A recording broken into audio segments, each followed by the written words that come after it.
we live. And so what I'm gonna do really quickly is just put like a nice little like thumbnail or some shit, and then we can get talking right now. All right. So pretty much what I want to cover is number one, we got Dallas fan in here. Joe's a Dallas fan, and then we got two Heat fans. Me and Zach both are Heat fans.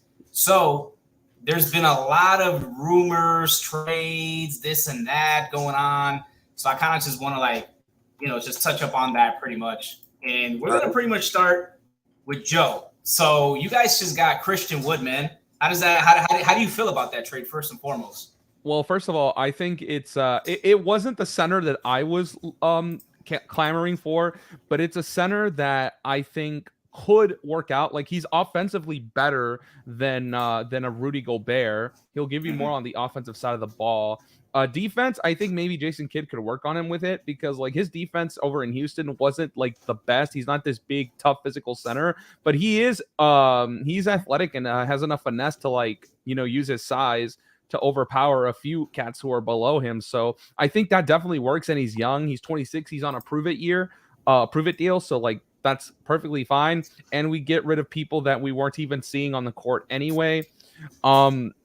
I would say Jalen Brunson now is the next big thing that we need to get him re-signed as soon as possible. It's looking like he is going to re-sign, which is great. Dallas, literally, I felt was a big man away from like really being a title contender. But I think one more thing I didn't even realize until like after Dallas, you're gaining a lot of depth just because of the offseason. So you get Christian Wood, and then you're getting Tim Hardaway Jr. back. Tim Hardaway Jr. was the starter before Jalen Brunson was. So now you have two starter calibers. One's going to sit, obviously, and that's going to be Tim. I think Dallas gained a lot of depth right now. And like Dwight Powell is a solid starter for a center. He's just not what I needed. But Spencer Dinwiddie, Tim Hardaway, and Dwight Powell and Reggie Bullock coming off the bench, that is insane. And this is where I've wanted Dallas for a long time. And I think next year, I think Memphis and Golden State have company, because I think Memphis will be back. Golden State will be back. And that's all I'll say about that for now. And Dallas isn't done. Dallas has cap space. Like, this is not done. Mm-hmm. So are you guys still, or are you hoping to still go for guys like Zach LaVine? No, Zach LaVine's staying in Chicago. I don't want so? Zach. Yeah, I think he's staying in Chicago. I don't think he's coming to Dallas. What a lot of people were saying. I would like to see. I just want to see another wing, a solid wing that can come to Dallas. If it were up to me, I would say because you're not getting Donovan Mitchell, and I wouldn't even want him, even if we could. Honestly. Just give me somebody who can give me 10, 15 points, and I'm good, and we're fine. So why don't you like? I'm just curious. What's with the Mitchell slander? Oh, Mitchell is a horrible defender. This dude is the sole reason why Rudy Gobert is being treated so horribly. Like him and Conley and a few of those guys over in Utah. Like Rudy Gobert, every year is first team all defense or defensive player of the year, and people just shit on him because he gets beaten out on the perimeter. The problem is you shouldn't be having to have Rudy go out there and play perimeter defender for you. You have wings to do that for you, but they're awful.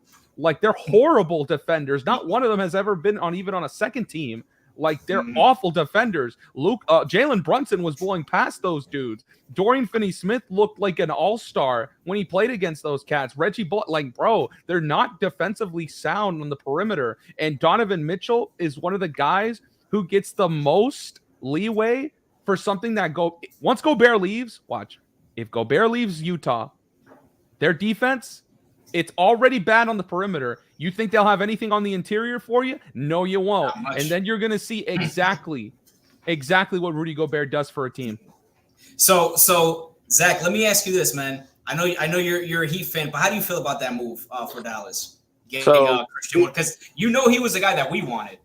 Yeah, I mean, so as a Heat fan, given the most unbiased opinion as possible, I would have taken Christian Wood, but he's not someone that was really high on my want list. And kind of relating to what Joe said about Christian Wood back going to Dallas, I honestly like. It's not a bad move for them, but in my opinion, I mean, I'm an outsider opinion, so obviously he knows more about the Mavericks than I do. But I don't think that Christian Wood is what they needed because the Mavericks have enough scoring. They have Luka, they have Jalen Brunson, they have Tim Hardaway, they have Spencer Dinwiddie. They have guys that can put the ball in the basket. But what they don't have is a lockdown defender on the inside that's really going to protect the rim. And Christian Wood's not that. Christian Wood's just another guy that's going to put in the basket. And with a team like Dallas, with Luka has the ball in his hands the majority of the time, who Luka's not most of the time. He's not passing the ball and saying, "Hey, go get your own shot." He's facilitating. He's creating shots and creating opportunities for other guys. So I think something that Dallas really needed to take that next step was a lockdown defender, because just how you said that Donovan Mitchell isn't a lockdown defender, neither is Luka. Luka's not, a cone that you can just get right by. He's young, he's athletic, he's big, but he's not a great defender at all. And well, yeah. I don't disagree. Defense, but when I think Donovan Mitchell and Luka Doncic, one guy single-handedly changes the franchise for you. Do you feel the same way about Donovan Mitchell with the Utah Jazz? When we all know Dallas going in, no one looked at the Utah Jazz and Dallas in this first round and thought Dallas had the better squad besides Luka. With Luka, I would take Dallas in that series. But you didn't think pound for squad. You definitely were not taking Jalen Brunson over Michael Conley. You weren't taking Dwight Powell over Rudy Gobert. You were not taking any guy on the Dallas Mavs team that no one talked about. And remember, Jalen Brunson could have been attained at any point this past year. No one was high on him until this year. And now Dallas has to pay for it because we saw what Jalen Brunson could do. And honestly, for Miami, I'm really surprised. Why don't y'all just go for Rudy? Rudy's in the Western Conference. I would be fine with that too, honestly. I don't understand. First and foremost, I don't even think we have the cap space for Rudy Gobert. Number two, I don't think we even have the pieces to acquire him.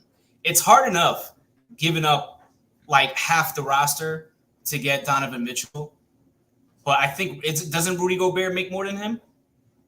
Let me see. I'm not sure if cap space. Yeah, I'm not sure. Honestly, I don't think Rudy Gobert is the guy. I don't think we need. You know what I mean? We already got Bam. You can go, Johnny. Sorry. No, go ahead. So, I mean, we're already a really good defensive team, too, and that's what Rudy brings. So, defense wasn't our problem. Lack of scoring was our problem. That's why we're all saying we need Donovan Mitchell. I've been saying a lot that I really want Zach LaVine just because I see more potential there for a good defender, obviously. We don't need a guy like Rudy Gobert.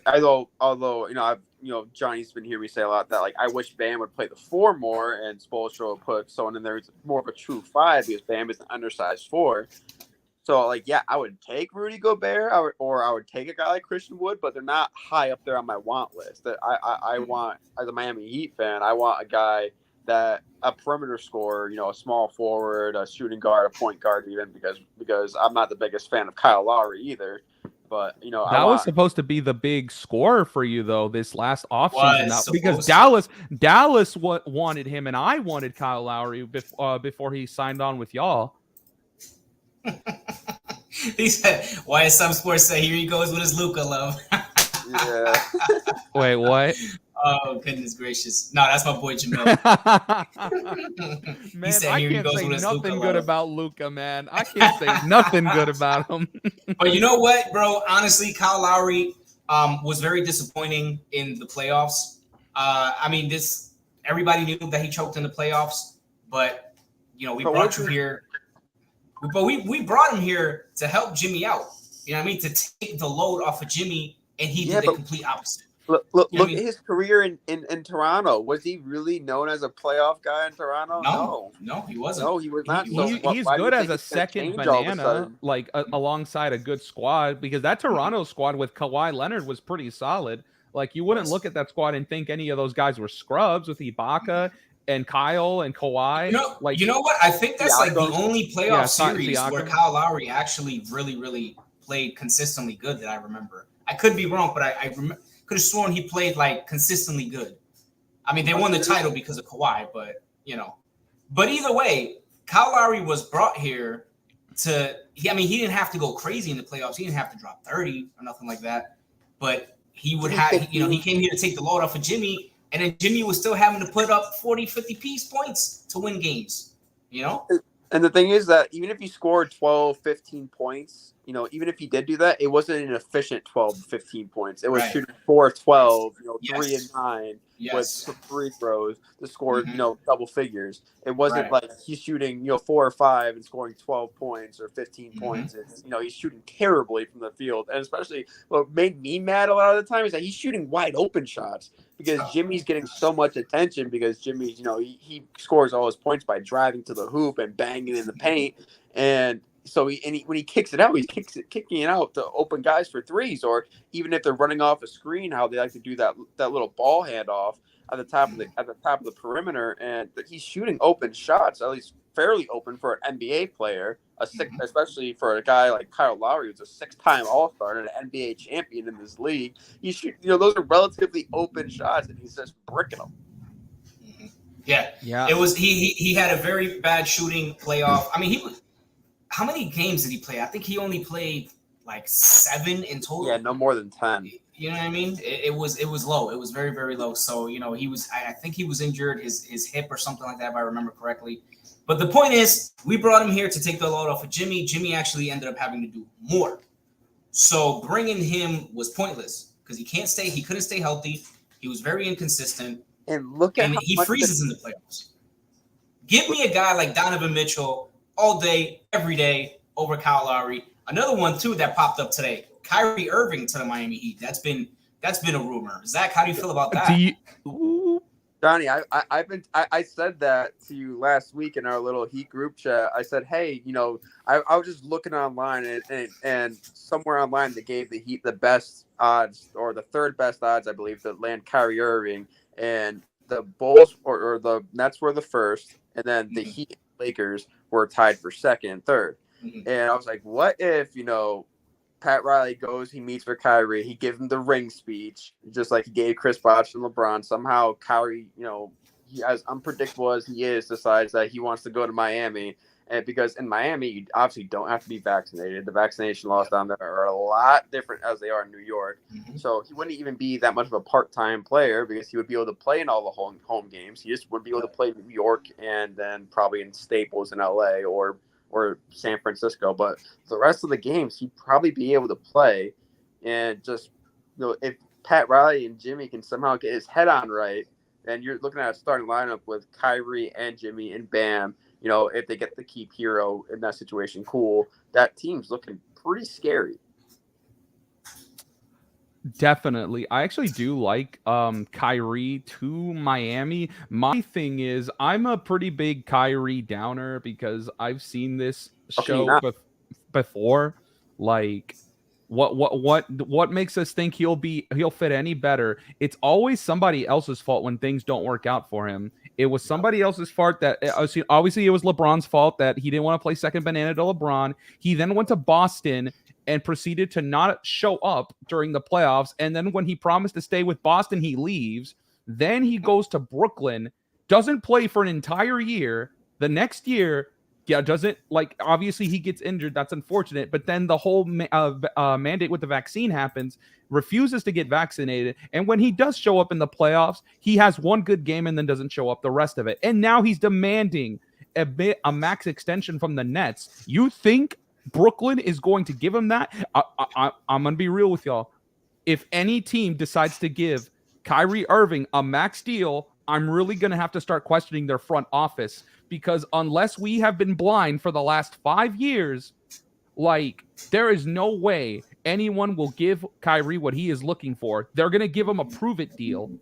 You have a year, we'll give you 20, 25 mil to play, and if you make it, we'll give you a full max extension. Until then, dog, honestly, I wouldn't do it if I'm Miami. I think y'all can build another way without Kyrie, because you might not even get Kyrie to play for you as well as he should. It really depends. It really depends. And my thing is who we're giving up for him. So obviously the salaries have to match. Joe, can you see how much Kyrie's earning right now? Let me check right now, because I have y'all's salary cap right now. All right, perfect. Because But way honestly, over. the Nets probably don't want to keep Kyrie just because of his shenanigans and whatnot. So I don't think it's going to cost too much for us to get him if we do get him. I believe maybe a Duncan Robinson with a couple of picks and not even Tyler Hero. I don't even think we'd have to throw Tyler Hero in there Throwing because I Lowry. honestly think you said what? Throwing Lowry. Yeah, Lowry, Duncan probably gets it done. Honestly, I don't think the Nets are very high key in keeping him. I don't think they really want to keep him because of everything.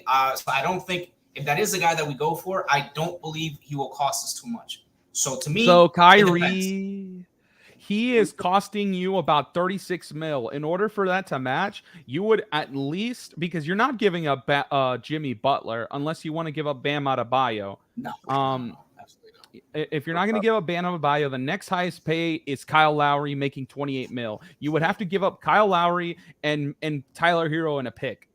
Mm-hmm. That I wouldn't do. I wouldn't want to give up Tyler Hero for Kyrie just because Kyrie is very not to say that Tyler Hero is better or anything like that, but just Kyrie, you can't trust him. And Tyler Hero is up. Like he's due. He's due money. Yeah. Oh yeah, he is. He is due money. So I don't think if we do, I think we end up trading Hero this season. I don't think it's going to be for Kyrie though. I really don't. It'll probably be for like a Bradley Beal or Donovan Mitchell. I don't think it's going to be Kyrie. Yeah, if we do trade Hero, it would be for a guy like that. But I would honestly be fine with sending Kyle Lowry, who's making that 28 mil, Duncan Robinson, who's making another 15, I think the 18 million, and then a couple picks for Kyrie. That's pretty much it. I'd pack their bags for him. Yeah. I'd drive him to the airport myself. Honestly, I think Duncan Robinson is a guy that's going to get moved. I don't believe he'll be back in Miami.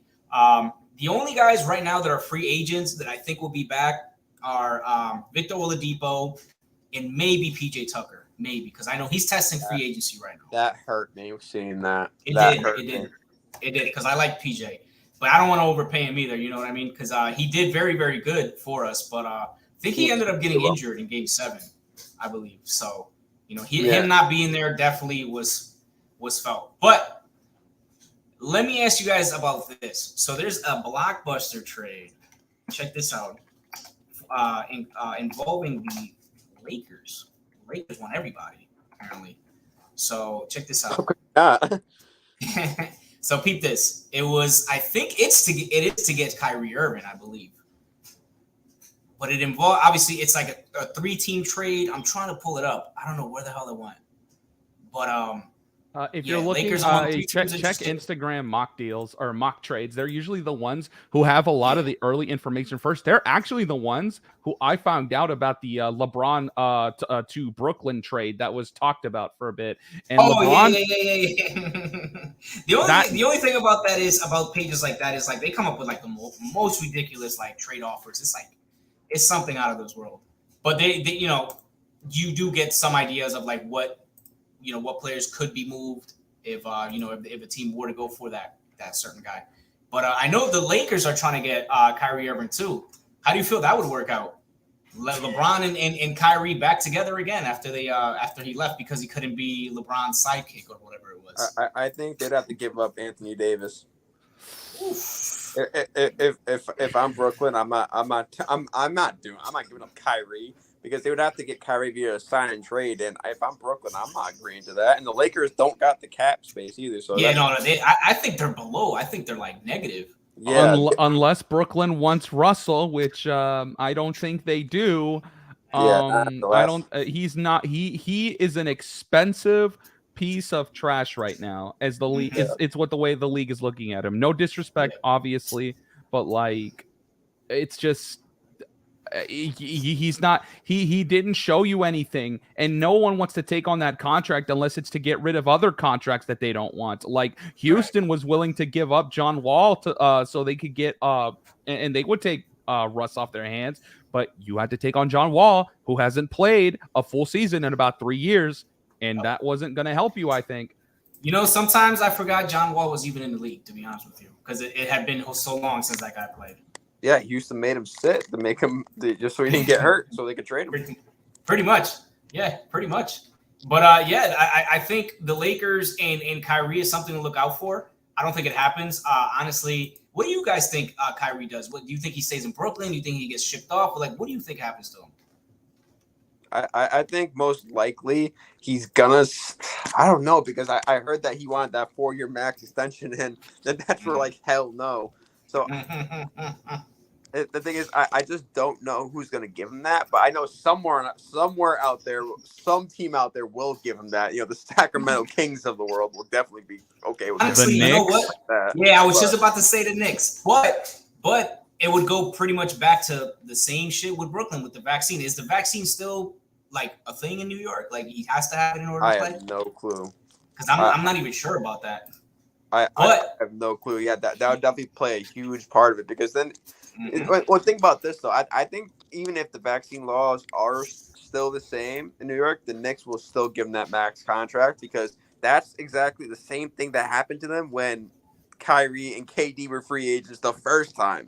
They didn't want to give KD a max contract because he was coming off that Achilles injury, and that's why he laughed at the Knicks when the Knicks tried to call him because the Knicks weren't offering him a max contract. So I don't think that the Knicks will let a player like Kyrie slip through their fingers again, especially after the season they just had.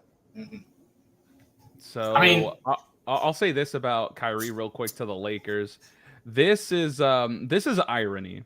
Like the prodigal son has returned, thinks he can make it on his own, thinks it's easy to be number one guy, but what do we have to show for it? No rings, drama, bounces, no shows in playoffs, and he's known more for his wild takes than he is for his play right now. All we ever hear about Kyrie is like he's the most talented guard the NBA's ever seen. What has that talent gotten him? Nothing. There's no rings. There's no titles. There's no. Was he even on the top 75 NBA players list? I don't think he even was. Probably not. I think Anthony Davis was before he was. Anthony Davis was on that list. Like, come on, man. Like at some point, you got to admit your shit stinks. And Kyrie, he needs to get to that point. I think he can bounce back. I think him and LeBron would work out just fine if they played together and if they could keep Anthony Davis. The problem is you're not going to be able to keep both of them. And with AD, like even if AD goes to Brooklyn, do you think that would be enough for KD to want to stay? No. If he's healthy, I think so. No. That's I don't think so. I don't see that happening. To be honest, I don't think Anthony Davis ends up in Brooklyn. I think wouldn't it be a trade involving Westbrook? Who are you trading Westbrook to? If I'm Brooklyn, I'm not asking for Westbrook. That's what I'm saying. Westbrook to Brooklyn, Kyrie to the Lakers. That's what Westbrook to Brooklyn? Yeah.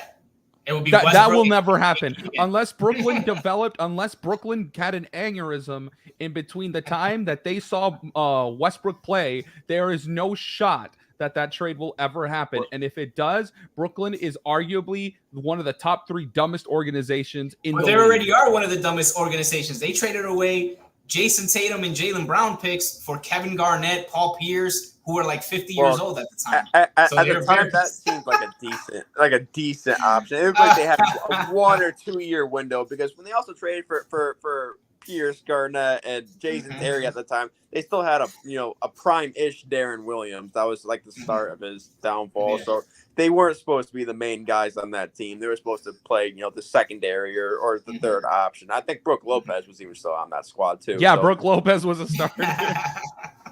But that was recognized as one of the worst trades. And you know what? Anthony Davis trade to the Lakers has been recognized as possibly one of the worst trades because the only thing they got out of it is a chip that nobody respects.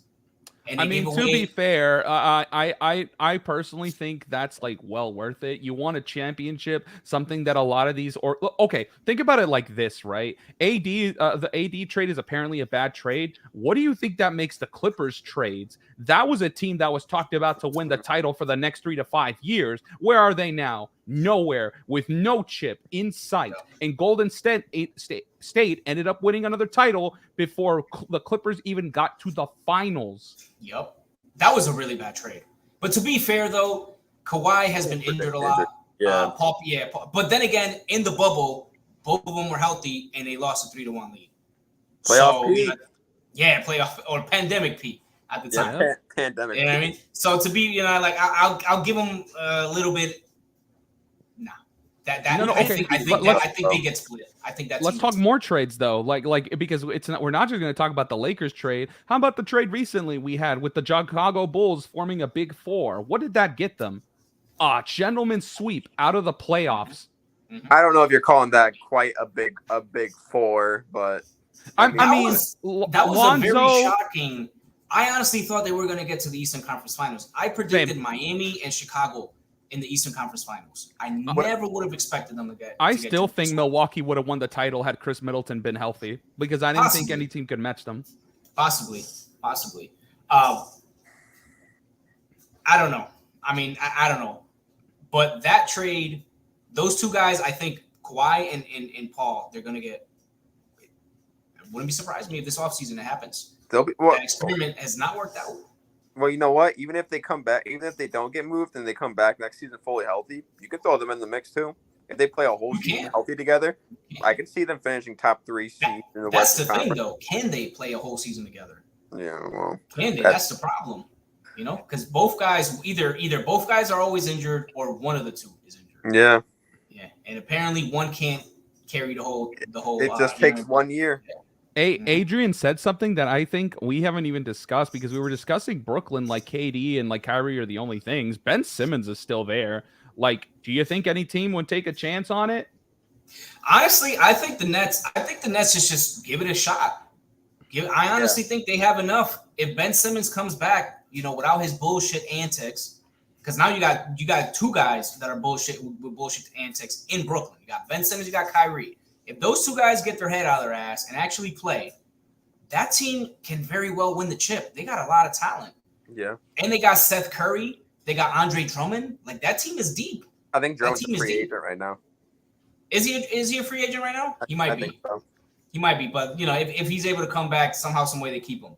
That's a team that can win the chip, bro. I'm surprised even without they Drummond. Even without Drummond, they don't even really need him. You know what I mean? Seth Curry alone gives you a lot of depth.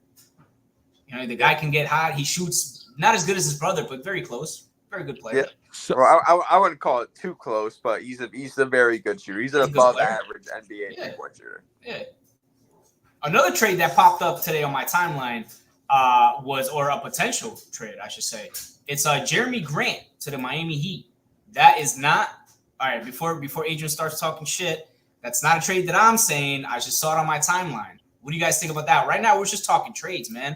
I'm just going on Google, seeing NBA trade rumors, and I see this one pop up. Jimmy Butler pairing up with Jeremy Grant. What do you guys think about that trade?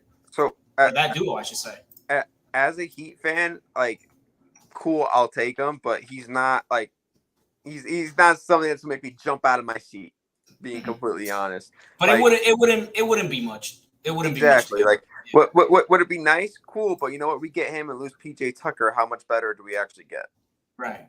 You know, for sure. So like, you know, we have a very obvious, you know, need list, not even just a want list, a need list, and it's more perimeter scoring. So it's very obvious. So it's like I would if I'm Pat Riley, I'm attacking, you know, the big high star free agents. I'm seeing if I can get Kyrie. I'm seeing if Donovan Mitchell is available, if that trade's even possible, because I heard that the Utah wasn't even taking calls for him. I'm seeing if I can get any interest out of Zach LaVine. You know, I'm going to test the market and see if I can get a star like guy like those guys. Mm-hmm. And then if I can't, you know what? Then I may just be interested in signing maybe a guy like Andre Drummond, just to maybe take a little pressure off Bam, so Bam can play his natural position, which is the 4. And after that, I'm fine with just hoping Hero gets better next season, re-signing PJ Tucker or a Jeremy Grant type guy, or like I heard that the Heat were connected to Mo Bamba before. Yeah, I heard that one too. So I mean, like, cool, if we get one of those guys, fine, I'll take it. But like, if we're not gonna get a star-studded type guy to help out Jimmy, I'm fine with just making 1 or 2 minor adjustments like Jeremy Grant and just, you know, running it back with a similar squad. So I've got to ask y'all, because this trade actually got brought up, and I'm actually very curious about this, because this is a team that I think is 1 or 2 pieces away from being a real threat in the Western Conference, and that's the Pelicans. I don't know if you've heard this, but they're looking at potential trades to get Damian Lillard out to New Orleans to play with CJ McCollum, with Zion Williams, and with Brandon Ingram. That's terrifying. Right. That is very terrifying. The only thing is Zion Williamson, he needs to get his shit together, bro. I think he will. Bro, can't nobody stop him. And the post, bro, that man was bullying, embodying Steven Adams around. And Steven Adams is considered the strongest center in the NBA right now. You know what I mean? So he's just bodying him. And the thing is, Zion, he's that strong, and he has over 40-inch vertical. Right. He can jump through the roof. Most big men that big or that heavy and that strong don't jump very high. No, he's jumping higher than everyone out there. He's so whenever he gets his shit together and he comes back healthy, focused, and dedicated, bro, be on the lookout for the Pelicans, especially if they can get a Damian Lillard trade. I don't think, because I know that the Trailblazers gave away CJ McCollum so they can have more cap space to go after another superstar or another big all-star. The Blazers have bigger problems than getting Damian Lillard a superstar, because your squad, there's not a lot of depth there. Like, you're basically asking someone to play second fiddle to Damian Lillard to be the only two contributing scorers, and when they're off the bench, you're not going to see a lot of points scored. Like, that's not something that's healthy, and I don't think Damian should stay there. He needs to find a team, because we were talking about him in conversations with Steph Curry. Now that Golden State has won another title, now people are saying, why did we ever compare Damian Lillard to Steph Curry? Maybe because Steph Curry is playing with like the equivalent of Gucci, and Damian Lillard is playing with the equivalent of Goodwill. Like, it's unfortunate, but it's true. Where you go and your help, what kind of help you have matters. And here's the thing, right? Like, it's not like Golden State's going to get weaker anytime soon. Like, they're only really going to lose like Kevin Looney. I think Wiggins is staying. Poole might go too, because he's going to want a max contract. And if he leaves, maybe the Warriors get a bit weaker, but they'll still have Wiggins. They'll still have Steph, Draymond, and Clay. Like, they'll still be a force in the Western Conference. Yeah, the thing with the Warriors is that they're not getting rid of Steph. They're not getting rid of Draymond. I've been seeing on online a lot that there's a combination of these three guys of Clay, Wiggins, and Poole. And so instead, they're saying that one of those three guys has to go. That they're not going to be able to keep all three of those guys. Because Clay's going to want a max deal. Wiggins, after he just played this last finals and he just was an all-star starter for the first time this year, you're not going to get him for cheap. And Jordan Poole, he's a rising star. He's not going to be cheap. So with the Warriors already probably being over the tax and not paying in the luxury tax, they're probably not going to be able to keep all three of those guys. So they're probably going to lose one of them. I think it's going to be Poole. It has to be, probably, because it's more than likely. Steph and Clay are too valuable. They've done things that Poole, you're glad, is doing, but like Steph and Clay are consistently there. Like, keep Wiggins, you're keeping Draymond, you still have some solid players left on your bench for some depth, like Gary Payton and what's the other kid's name? The one that looks like Will Chamberlain. I think so. Otto Porter. Kuminga. Robert Kuminga. Robert Kuminga. You still have some solid pieces. Golden State's still strong. I still say, however, that I think Milwaukee beats them if they play in the finals. I just think that, listen, no way. Milwaukee is a big, strong, physical team. They were the only real big, strong, physical team left outside of the Grizzlies. And the only reason we're not discussing them now is obviously because like their biggest shooter, Chris Middleton, who was a multiple-time All-Star, got injured. So it became Giannis versus the Celtics. And Giannis was averaging about 35, 40 points. Like, no one on the Golden State Warriors was going to stop Giannis, at all. And I don't think the way to beat the Warriors, bro, is you have to match their intensity. Milwaukee is not going to do that. Milwaukee is stronger than them. Milwaukee towers over them. How would they not match their intensity? They're literally one of the most physical teams in the league. They don't have the shooters. They don't have the offense. They don't have the firepower to keep up with Golden State. I think Golden State beats them in 6, to be honest with you. I don't think so. I think Milwaukee, like Brook Lopez, Giannis, Drew Holiday, and Chris Middleton together are one of the most like dominant forces on the court, because we still haven't seen a team beat them in the playoffs fully healthy. Not one team has beaten them yet. You talking about the Bucks? Yes, Yeah. at full health. Yeah. I But think then again, before- but hold on. To be fair though, the Suns weren't supposed to be in the finals last season. Let's just be honest. They weren't. Okay, that is fair, but like, you know, other teams have to stop the Suns, like, and they didn't do it. Mhm. Like I understand, but every team that the Suns played were injured. That's why I said they didn't deserve to be there. They does wouldn't have Boston, beaten the Lakers if AD didn't go down. Go ahead. Did Boston deserve to be there for beating injured teams as well? Well, they beat the Heat. They He beat went us. too. Huh? Yeah, weren't the Heat injured? Yeah. They were. Yeah, but so was Boston. Let's be fair. Yeah, but Boston was but games 4 through 7 in that series, Boston was completely healthy. Miami was right. not. Right. I mean, yeah, that's fair. I mean, the only one that was injured for us was Hero and I think Jimmy, but Jimmy still did his thing. Hero was playing really bad.